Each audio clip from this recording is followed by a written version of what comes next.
What is going on, YouTubeverse? John Stanek from Johnny Radio here, bringing you another Top 5 on this glorious Top 5 Friday, and I'm so excited in honor of the classic Bob Dylan album, Time Out of Mind, that is being sort of re-released as a bootleg series this Friday. I'm talking about my personal favorite top 5 songs from that album. And, there's not a weak track on the album. It is, in my opinion, one of his best, and what a comeback album it was. In 1997, won some Grammy Awards. Deservedly so. So let's not waste any time. Let's get right into it. At number 5...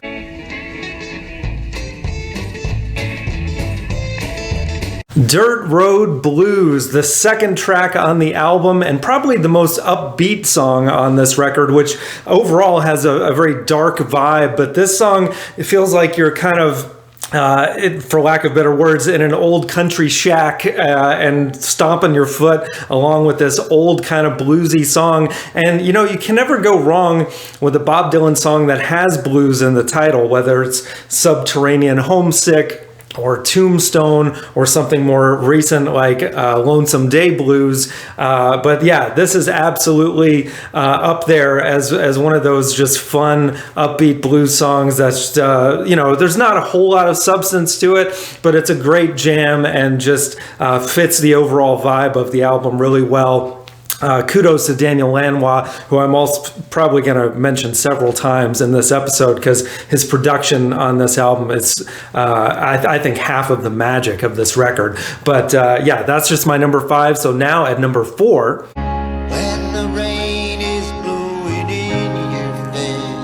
Make You Feel My Love, the ballad of the album, and the one that on first listen of this album I wasn't that into, honestly. Especially, Bob Dylan isn't known for being the best vocalist, and at this point his age had really shown in his voice as well.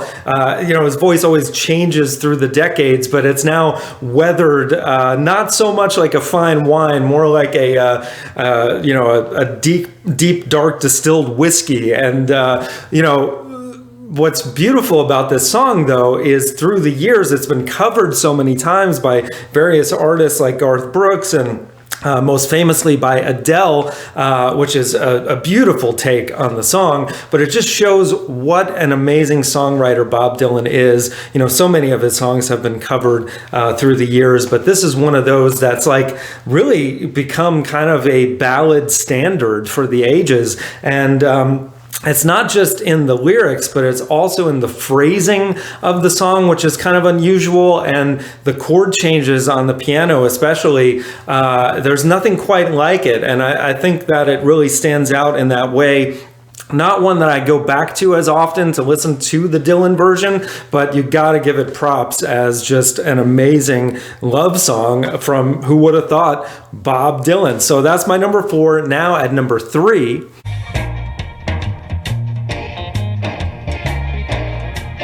Cold Irons Bound, a cool bluesy rocker that took different shapes. And what's cool about this this re-release bootleg series that's coming out today is you're going to hear different versions of these songs, kind of like the early demo sort of versions. And this is a song that even after, when he made the movie Masked and Anonymous in 2003, there's a version of that's kind of like a live, revved up rock version.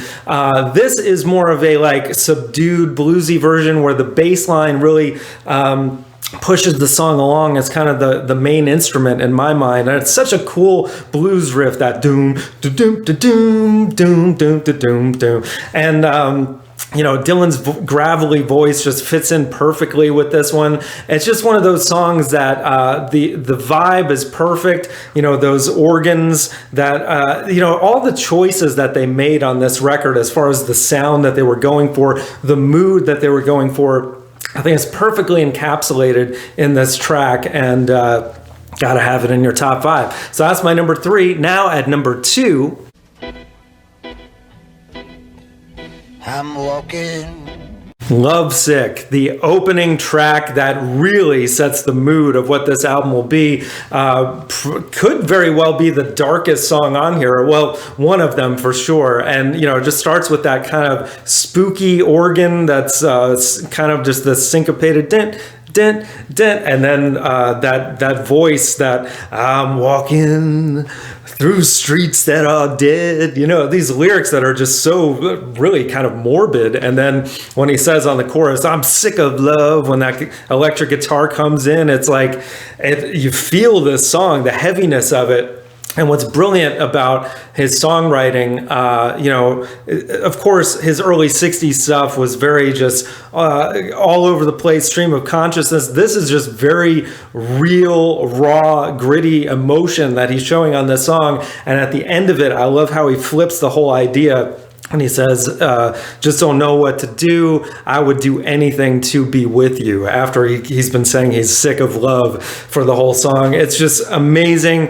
And one of those songs that'll grow on you. This whole album grows on you. And yeah, just perfect intro to the album. And that's just my number 2. So now at number 1.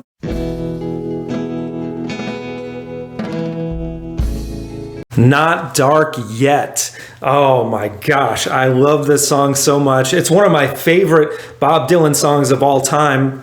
I believe I put it in my top 5 on that episode. And, you know, it's just something about this song, it just glides above all others. And I think it's because the song feels like it has this gliding, ethereal sound to it. I'm not even sure what kind of guitar is being played. It almost sounds like a theremin or something, but it's just this kind of repeating mantra kind of sound going throughout this song that you can't quite put your finger on. It feels, for lack of better words, out of time, and it's got this just timeless vibe to it. And of course, lyrically, I mean, this actually probably is the darkest song on the album. He's you know, just saying that it's not dark yet, but we're getting there at the end of every verse. And just some of the lyrics on this, though, they're simple yet so profound, and they'll hit you like just kind of to your core at some point, where he says, my sense of humanity